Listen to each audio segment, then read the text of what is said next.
আজকে কি রান্না হয়েছে দেখো। কালকে তো আমাদের পুজো ছিল, মঙ্গলবার। অনেকবারই বলেছি পয়লা বৈশাখে মাংস টাংস হয়নি, নিরামিষ খেয়েছি। এর আগের ব্লকেও বলেছি, তাই আজকে আবার মাংস রাঁধতে হলো। এই যে হয়েছে খাসির মাংস, মাটন, ডাল করেছি, আর টক দই, এটা তো থাকবেই।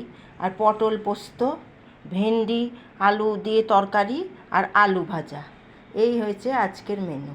কালকে তো নিরামিষই হয়েছে, ওই জন্যে আজ পয়লা বৈশাখে আমাদের এবারে কিছুই খাওয়া হয়নি। মঙ্গলবারটা পড়ে গিয়ে আমাদের মঙ্গলবারের পুজো হয়, ঘট বসে বাড়িতে।